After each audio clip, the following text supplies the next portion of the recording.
부모님이 자녀에게 똑같은 말을 계속해서 반복합니다. 자녀는 때로는 그것이 잔소리라고 여기면서 듣지 않습니다. 그러나 부모는 자녀가 듣든지 안 듣든지 계속해서 그 말을 하게 됩니다. 이유는 다른 것 없습니다. 자녀가 못생겨서, 자녀가 덜 배워서, 직장 생활을 하지 못해서 아닙니다. 자녀가 부모의 말을 듣지 않기 때문입니다. 하나님은 오늘 우리에게 말씀하십니다. 새벽부터 부지런히 말씀을 하십니다. 왜 하나님께서 우리에게 말씀을 하실까요?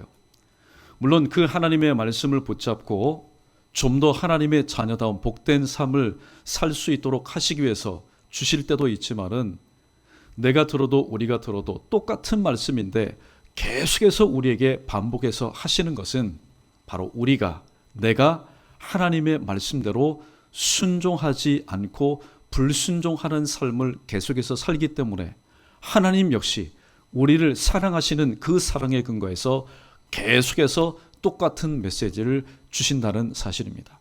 오늘 저는 본문 말씀을 중심으로 여호와의 말씀이니라. 도대체 하나님께서 이스라엘 백성들에게 왜 하나님께서 말씀하셨을까? 오늘 이 본문 말씀을 중심으로 왜 우리는 하나님 말씀에 불순종할 수밖에 없을까? 왜 우리는 하나님의 말씀에 불순종할 수밖에 없을까? 그럼에도 불구하고 우리가 하나님의 말씀에 순종해야 될 이유가 뭐냐? 그리고 또 삶의 변화, 불순종하였던 나의 삶이 순종하는 삶으로 변화되기 위해서는 나의 삶이 무엇으로부터 변화가 되어야 되느냐에 대해서 말씀을 살펴보고 마지막으로 온전한 회복. 오늘 또 우리 기도 제목 가운데 상황은 다 다르지만은 동일한 기도 제목이 바로 그것 아닙니까? 나라도 마찬가지고 교회도 마찬가지고 가정도 마찬가지고 내 자신 우리 모두도 마찬가지고 회복이 기도의 제목입니다. 그러면은 온전한 회복이 우리의 삶 가운데 있기 위해서는 어떻게 해야 되겠느냐? 이 몇 가지 질문에 대해서 오늘도 기록된 말씀을 통해서 그 답을 함께 찾아보고자 합니다. 우리 먼저 8절 말씀을 함께 읽어보겠습니다. 시작. 이는 내 생각이 너희의 생각과 다르며 내 길은 너희의 길과 다름이니라. 여호와의 말씀이니라. 아멘. 우리는 생각할 때에 내 생각이 하나님의 생각과 똑같다. 내가 지금 걸어가고 있는 이 길이 하나님께서 원하시는 길과 똑같다라고 생각할 때가 있습니다.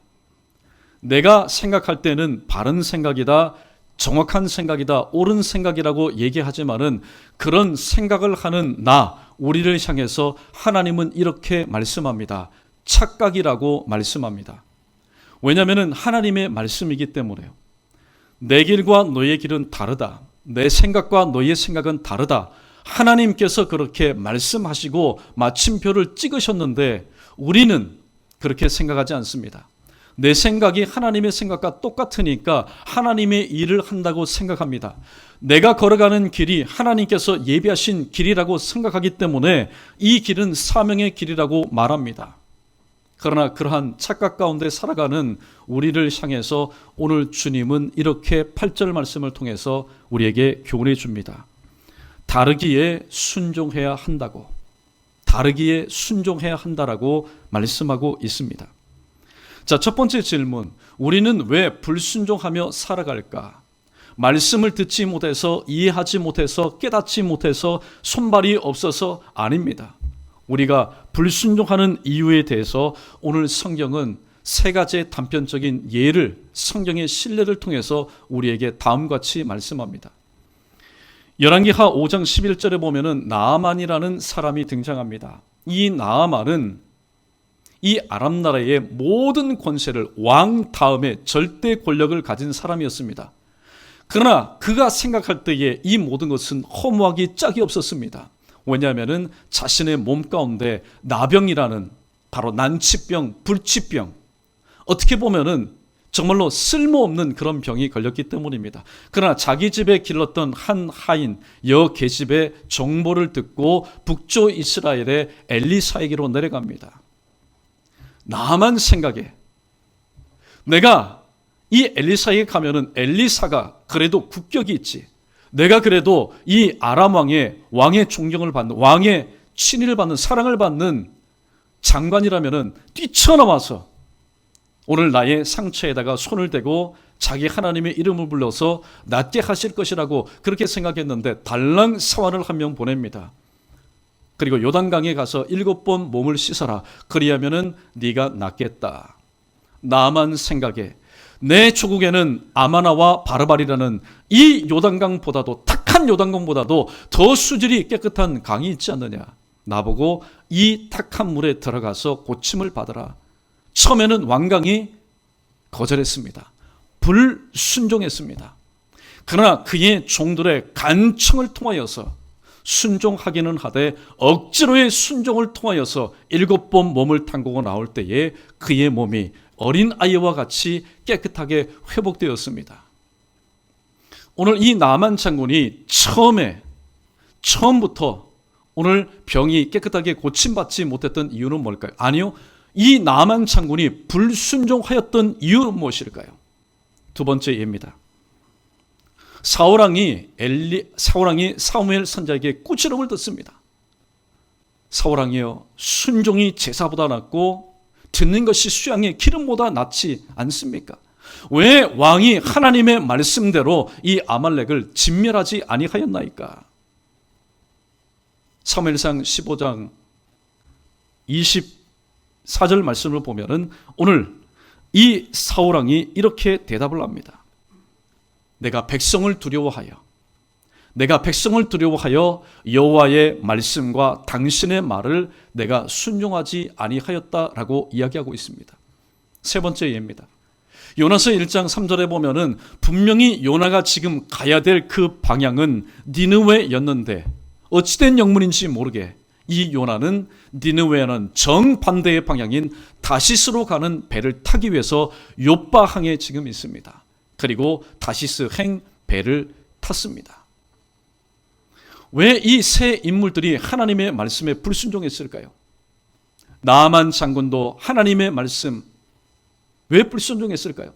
또 사울왕은 하나님께서 친히 세우신 하나님 나라의 왕인데 왜 하나님의 말씀에 불순종했을까?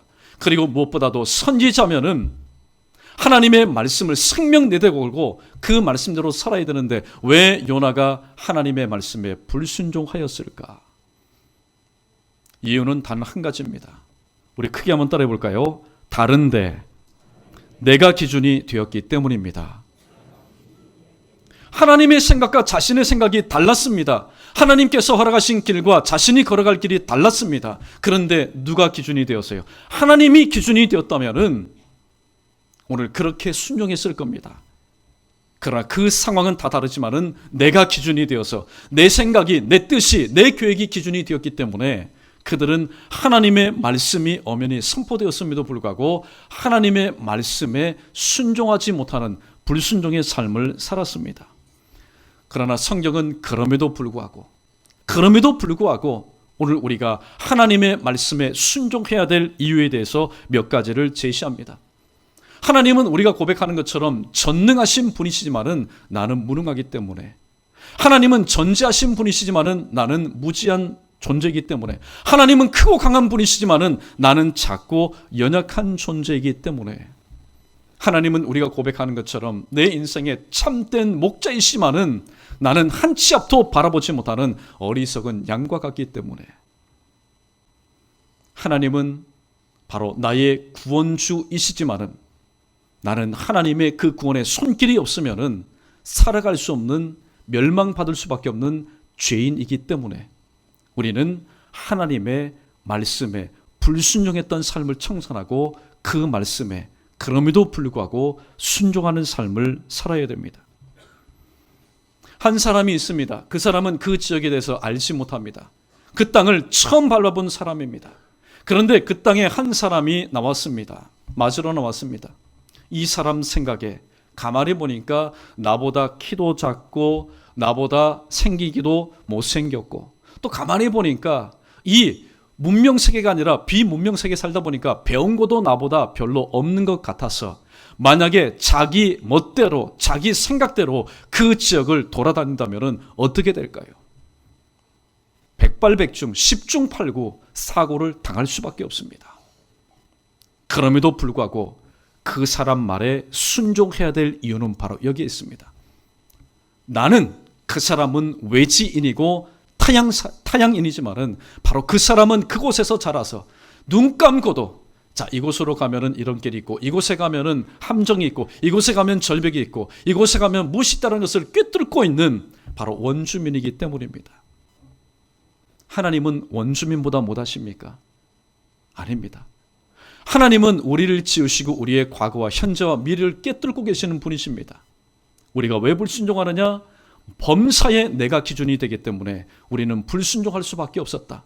그럼에도 불구하고 우리가 하나님의 말씀에 순종해야 되는 것, 이스라엘 백성이 하나님의 말씀에 순종해야 하는 것은 이스라엘 백성들은 무지하지만은 하나님은 전지하시고, 그들은 무능하지만은 하나님은 전능하시고, 그들은 작고 연약하지만은 하나님은 크고 강하시고, 그들은 안치 앞을 바라보지 못하는 어리석은 양떼와 같은 존재였지만은 하나님은 모든 것을 아시고 예비하여 두시고 그들을 푸른 초장과 쉴만한 물가로 인도하시는 목자이시기 때문에 오늘 이스라엘 백성과 한때 불순종하였던 저와 여러분, 우리 모두는 하나님의 말씀에 제목의 말씀처럼 다르지만은, 내 생각이 하나님의 생각과 다르고 내 길이 하나님의 길과 다르지만은 우리는 그 말씀에 순종하는 삶을 살아야 됩니다. 그러한 저와 여러분, 우리 모두 되기를 주님의 이름으로 축원합니다. 두 번째, 삶의 변화는 아는 것이 아니라 행하는 것으로부터 시작된다라는 사실을 교훈해 줍니다. 6절과 7절 상반절 말씀, 또 6절과 7절 상반절, 너희는 여호와를 만날 만할 때에 찾으라. 가까이 계실 때 그를 부르라. 악인은 그의 길을, 불의한 자는 그의 생각을 버리고 여호와께로 돌아오라 라고 말씀하고 있습니다. 우리의 또한 착각이 뭡니까? 아는 것, knowing, 아는 것이 곧 doing, 행하는 것과 마찬가지라는 사실을 우리는 착각으로 여기며 살아가고 있습니다. 내가 하나님에 대해서 잘 안다고 생각합니다. 하나님의 말씀에 대해서 잘 안다고 생각합니다. 그러므로 어떻게 해요? 굳이 행하지 않아도 내가 다 아는데 굳이 행할 필요가 있느냐? 그렇게 우리는 착각하면서 살아갈 때가 참 많습니다. 그러나 아는 것에서 머무르면은, 행동하는 것으로 이어지지 않으면은 우리는 누가복음 15장에 등장하는 둘째 아들과 같은 삶을 살아갈 수밖에 없습니다. 오늘 6절 말씀에 보면은 찾으라, 부르라 그렇게 말씀합니다. 오늘 하나님의 말씀을 들을 때 왜 찾으라고 했는지, 왜 부르라고 했는지 모르는 사람 없습니다. 다 압니다. 그렇기 때문에 우리의 입술의 고백이 뭡니까? 하나님을 찾아야지, 하나님을 불러야지, 하나님께 구해야지, 하나님께 두드려야지. 그러나 다음에 취해지는 액션이 없다면은 우리는 마치 이 돼지 우리 안에 있는 둘째 아들의 모습과 다를 바가 없다라는 겁니다. 둘째 아들이 철이 들었습니다. 어디서 철이 들었을까요? 돼지 우리 안에서 철이 들었습니다. 인권의 보호를 받지 못하는 바로 이 돼지 우리 안에서 철이 들었습니다. 철이 들어도 깊이 들었습니다. 그때 만약에 이 둘째 아들이 이렇게만 알고 있었다면 어떻게 되겠습니까?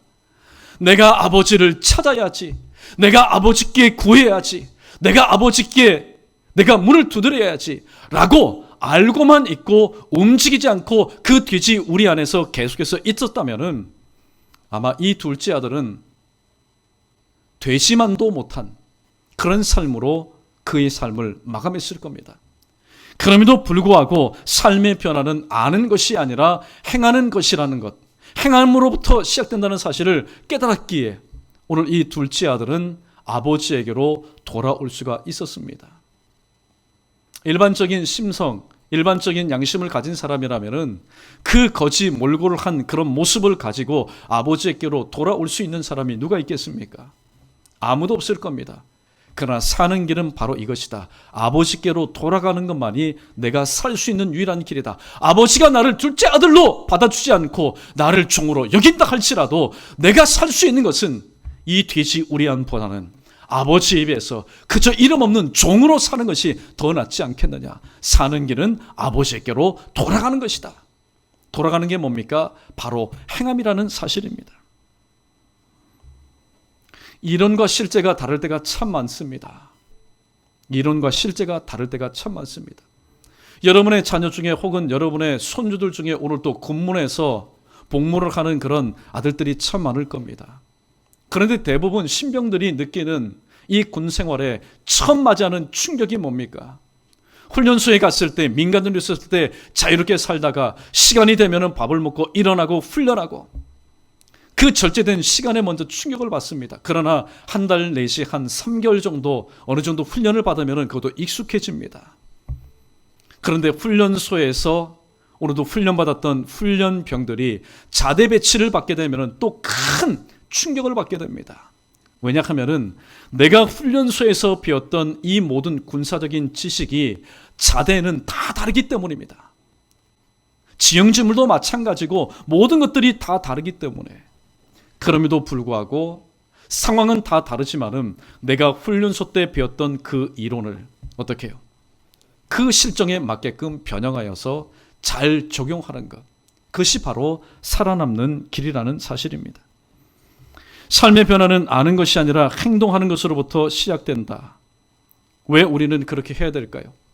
왜 둘째 아들처럼 하나님 아시지요, 보시지요, 들으시지요 그렇게만 기도할 뿐 내 삶 가운데 아무런 변화가 없다라면은 오늘도 하나님은 그를 이렇게 여기시지 않기 때문입니다. 7절 하반절 말씀을 보면은 그리하면 그가 긍휼히 여기시리라. 우리 하나님께로 돌아오라. 그가 너희를 너그럽게 용서하시리라고 말씀하고 있기 때문입니다. 둘째 아들이 아버지에게 돌아올 때에 아마 이런 마음이 있지 않았을까요? 그래, 내가 아버지의 것을 다 탕전했으니까 아버지는 나를 인간 취급하지 않을 거야. 그래도 예정이 있으니까 나를 받아주실 거야. 만약에 받아주셔서 종처럼 부린다면 내가 찍소리 하지 않을 거야. 내가 군소리 하지 않을 거야. 예전에는 그렇게 풍족하게 모든 것을 누리면서도 불평원망했는데 부족하고 모자라도 나는 아버지 앞에 함구할 거야. 그냥 받아들인 것만으로도 나는 감사하며 살아갈 거야. 받아주신다면 그것으로 나는 족하다. 자기의 기대치를 최대한 낮춥니다. 자기의 기대치를 최대한 낮춥니다. 그런데 아버지는 어떻게 했습니까? 아버지는 긍휼히 여겨주었고 그 아들을 용서하여 주셨습니다. 용서하여 주었다는 얘기는 뭡니까? 그 아들에게 다시 한번 새로운 삶을 살 수 있도록 바로 아버지가 새로운 기회를 허락해 주었다는 사실입니다.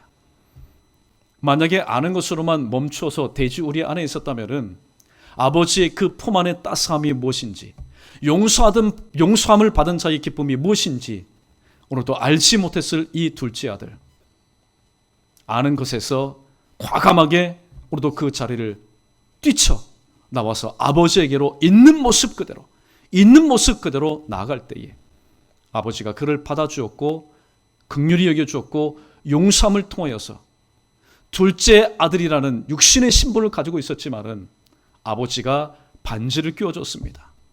나의 마음의 장남은 바로 너다. 나의 이 모든 유업을 이어싸는 바로 너다. 기대하지도 상상하지도 못했던 바로 큰 복을 누렸던 것이 바로 둘째 아들의 모습이었습니다. 오늘 이 말씀에서 저도 자유롭지 못합니다. 왜냐하면 때로는 아는 것에만 머무를 때가 참 많기 때문입니다. 우리 모두도 바로 이 말씀에 바로 포함되는 사람입니다. 그러나 오늘 삶의 변화는 아는 것이 아니라 바로 행동하는 것으로부터 시작된다라는 이 하나님의 말씀, 오늘도 우리에게 주십니다. 이 말씀 앞에 다시 한번 아는 자로서만 앉아있는 저와 여러분 되지 마시고 하나님께서 용기 주시고 위로하시는 은혜 가운데 다시 한번 일어서서 하나님께로 다시 한번 우리 몸만이 아니라 우리의 멀어졌던 마음들도 생각들도 우리의 잠자고 있는 영혼들도 다시 한번 깨어 하나님께로 돌아오는, 그래서 삶의 변화가 무엇인지를 둘째 아들처럼 다시 한번 깊이 체험할 수 있는 우리 모두 되기를 주님의 이름으로 축원합니다. 마지막 세 번째, 오늘 7절 하반절 말씀을 다시 한번 읽어드립니다. 그리하면 그가 긍휼히 여기시리라. 우리 하나님께로 돌아오라. 그가 너롭게 용서하시리라고 얘기합니다. 하나님은 가만히 있는 자를 하나님은 용서하지 않습니다. 하나님은 가만히 있는 자에게 긍휼을 베풀어 주지 않습니다. 하나님은 돌아온 이 둘째 아들에게 아버지는 긍휼을 베풀었고 또 아버지는 그 아들을 용서했습니다. 그러므로 세 번째 우리에게 주시는 하나님의 말씀은 이것입니다. 죄를 철저히 회개하고 하나님께로 돌아올 때에 온전히 회복된다라는 사실을 말씀합니다. 잠언 28장 13절, 자기의 죄를 숨기는 자는 형통하지 못하나 죄를 자복하고 버리는 자는 불쌍히 여김을 받으리라 라고 말씀합니다. 두 번째 대지의 말씀에 합당한 사람이 둘째 아들이었다면 오늘 이 마지막 대지에 합당한 사람은 창세기 35장에 등장하는 바로 야곱이라는 인물일 것입니다. 이 야곱이 지팡이만 잡고 요단을 건넜습니다. 부모님을 떠나서 또 벼르고 있는 형을 떠나서 저 밧담 아람 외삼촌이 있는 집으로 가서 20년 동안 살았습니다. 자기가 아버지를 자기가 형을 속인 것처럼 외삼촌 라반으로부터 10번이나 속임을 당하였지만은 하나님의 지켜주신 것 보하심 가운데 그의 고백, 내가 지팡이를 잡고 요단을 건넜더니 내가 이제는 두 때나 거두어서 돌아오게 되었다. 금의 환영하는 도중에 지치고 힘들어서 잠시 머물렀던 그 세겜, 잠시 머물러 보니까 여기가 좋사오니 오늘 또 현실에 만족하게 되었고 현실에 안주하는 삶을 살게 되었습니다. 그러나 시간이 지날수록 이 야곱은 그 자리를 뜰 생각을 하지 않습니다. 원래 정해놓은, 출발할 때 정해놓은 목적지는 벳엘이었습니다. 하나님의 집이었지만은 중간에 잠시 머문 이 좋은 원스톱 쇼핑이 가능한 이 세겜의 이 환경이 너무나 좋아서 그곳에서 아예 자리를 잡고 살기 시작했습니다. 그것은 하나님이 기뻐하시는 뜻이 아니었습니다. 그래서 하나님께서 하루는 그의 가정 가운데 문제를 주셨습니다. 딸 디나의 사건을 통해서 또 디나의 사건을 해결하기 위해서 오늘 또 하나님이 원치 않는 방법으로 시몬과 레위가 할례를 받고 끙끙 앓고 있는 세겜의 모든 남자를 죽이는 이 세겜성이 세워진 이래로, 유사 이래로 지금까지 전무했던 학살극이 바로 야곱이 머물고 있는 지역에서 일어나게 되었습니다. 그럼에도 불구하고 야곱은 이것이 나의 용고로 된 것인 것을 깨닫지 못하였습니다. 메아꿀파, 내 탓이요가 아니라 두 아들을 불러 꿀칩니다. 야, 너 때문에 내가 지금 이 사람들에게 미운 털이 박혔다. 두아꿀파, 네 탓이다, 네 탓이다. 여전히 깨닫지 못하는 이 야곱을 향해서 하나님은 환상 중에 나타나셨습니다. 자, 야곱아, 이제 네가 일어나서 다 정리하고 베델로 올라가라. 네가 밧담 아람으로 갈 때에 나에게 약속한 서원한 그 베델로 네가 올라가라. 오늘도 지치고 낙심하고 절망 가운데 있었던 이 야곱에게 하나님께서 나타나셔서 하나님의 강권적인 은혜 가운데 오늘도 베델로 올라가게 하십니다. 베델로 올라가기 전에 야곱이 취했던 행동이 뭘까요? 이방 신상들을 다 버렸습니다. 그곳에 살다 보니까 이것이 부적인지 이것이 수호신인지 오늘도 영적인 분별력이 없어서 그저 몸에 한두 가지씩 가지고 있었던 이방 신상들을 다 버렸습니다. 그리고 자신을 정결케 합니다. 몸만 정결케 하는 것이 아니라 마음도 생각도 정결하게 합니다. 그리고 그 증거가 뭡니까? 이방인들이 입고 있었던 이 의복을 다 벗어던집니다. 그리고 상수리 나무 아래 장사를 지냈습니다. 묻었습니다. 묻는다는 것은 무엇일까요? 다음에 필요할 때 와서 또 꺼내보기 위해서 묻은 것이 아니라 완전히 장사를 치는 겁니다. 다시는 어떻게 해요? 뒤돌아보지 않겠다는 믿음의 결단을 가지고 올라갈 때 하나님께서 세겜 여러 사방 가운데 두려움을 허락하여 주사 이 야곱의 아들들을 추격하는 자가 없도록 안전하게 순적하게 베델로 올라가게 하셨습니다. 세겜에 있는 동안에는 눈으로 보고 귀로 듣고 마음으로 느끼기 때문에 두려움과 불안 가운데 있었지만은 마음의 상처와 흔적이 남아 있었지만은 우리도 베델로 올라갈 때에 하나님께서는 이 야곱의 마음의 상처와 아픔을 치유하여 주시고 그의 아버지 이삭에게 그의 조부 아브라함에게 허락하셨던 복을 하나님께서 허락해 주셨습니다. 온전한 회복이 있었습니다. 오늘도 야곱이 자신의 죄를 철저히 회개하고 하나님께로 돌아올 때에 하나님은 그의 삶 가운데 온전한 회복을 허락해 주셨습니다. 오늘 또 말씀을 통해서 하나님은 이사야의 입을 통해서 이스라엘 백성들에게 말합니다. 너희에게도 온전한 회복이 있다. 그러나 먼저 전제될 조건이 있다. 너희가 지금 나를 떠나고 나 외 다른 신을 섬겼던 너희의 죄를 철저하게 회개하고 나에게로 돌아와라. 말씀으로 돌아와라. 그러면 내가 너희에게 10절로 13절에 기록된 말씀처럼 너희의 삶 가운데 다시 한번 온전한 회복을 삶의 현장을 통해서 너희의 심령을 통해서 이 나라와 민족을 통해서 내가 내려주겠다라고 오늘 말씀하고 있습니다. 우리 말씀 10절로 13절까지의 말씀 우리 함께 읽어보겠습니다. 시작. 이는 비와 눈이 하늘로부터 내려서 그리로 되돌아가지 아니하고 땅을 적셔서 소출이 나게 하며 싹이 나게 하여 파종하는 자에게는 종자를 주며 먹는 자에게는 양식을 줌과 같이 내 입에서 나가는 말도 이와 같이 헛되이 내게로 되돌아오지 아니하고 나의 기뻐하는 뜻을 이루며 내가 보낸 일에 형통함이니라. 너는 기쁨으로 나아가며 평안히 인도함을 받을 것이요 산들과 언덕들이 너희 앞에서 노래를 바라고 들의 모든 나무가 손뼉을 칠 것이며 잣나무는 가시나무를 대신하여 나며 화석류는 찔레를 대신하여 날 것이라. 이것이 여호와의 기념이 되며 영영한 표징이 되어 끊어지지 아니하리라. 아멘. 오늘 10절과 13절에 기록된 말씀을 볼 때 한 단어 한 단어가 우리에게 절망 대신 소망을, 슬픔 대신 기쁨을, 울음 대신 웃음을 우리에게 선사합니다. 어느 구절을 봐도 어느 구절 어느 단어의 그림자를 보아도 우리는 소망과 우리는 하나님의 회복을 몸소 느끼게 됩니다. 그런데 정말로 중요한 하나님의 사랑, 근거 있는 끊임없는 하나님의 사랑을 우리는 무슨 단어를 통해서 알 수 있을까요? 이러한 모습들이 우리의 삶 가운데 있다 할지라도 양푼 냄비처럼 하나님께서 금방 베풀으셨다가 또 금방 거두어 가시는 것이 아니라 13절 하반절에 영원한 표징이 되어 끊어지지 아니하리라. 할렐루야, 할렐루야.